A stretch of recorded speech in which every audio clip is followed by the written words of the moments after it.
Hi friends, నేను మీ పత్తిపాటి రమేష్ నాయుడు.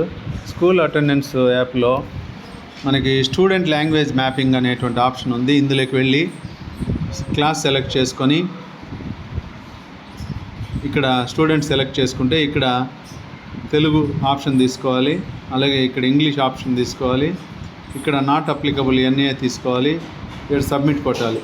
ఈ submit కొట్టిన తర్వాతనే మనము ఆ స్టూడెంట్ని మ్యాపింగ్ చేయడం జరుగుతుంది. ఇలా అందరికీ స్టూడెంట్స్ పూర్తి చేసిన తర్వాత స్టూడెంట్ మార్క్స్ ఎంట్రీ అనేటువంటి ఆప్షన్లోకి వెళ్తే ఫస్ట్ ఈ ఐకాన్ టచ్ చేయాలి. ఇది వచ్చిన తర్వాత కింద SAMP1 టచ్ చేయాలి. ఆ తర్వాత ఇంగ్లీష్ టచ్ చేయాలి.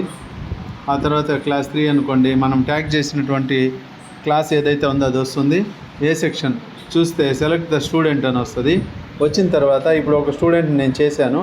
రెండో స్టూడెంటు చూద్దాం ఇప్పుడు ఎవరన్నా. ఈ విధంగా వస్తుంది. వచ్చిన తర్వాత తెలుగు నువ్వు మార్క్స్ ఎంట్రీ చేయాలంటే ఇంటూ పైన కొడితే 4 టూల్స్ వచ్చేస్తాయి.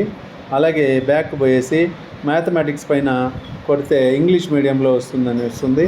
ఈ ఇంగ్లీష్ మీడియం టచ్ చేస్తేనే మనకు 4 టూల్స్ ఓపెన్ అవుతాయి. ఆ తర్వాత పైన ఉన్న ఇంటూ కొడితే EVSలోకి వెళ్ళచ్చు.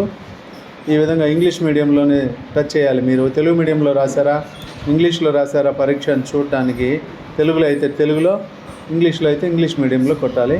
అలాగే 4 సబ్జెక్టులు ఆ విధంగా మనం టూల్స్ 1, 2, 3, 4 50 మార్క్స్ చేసిన తర్వాత సేవ్ అడుగుతుంది. సేవ్ అడిగిన తర్వాత సబ్మిట్ కొడితే ఆ స్టూడెంట్కి మనం మార్క్స్ ఎంట్రీ చేసినట్లు.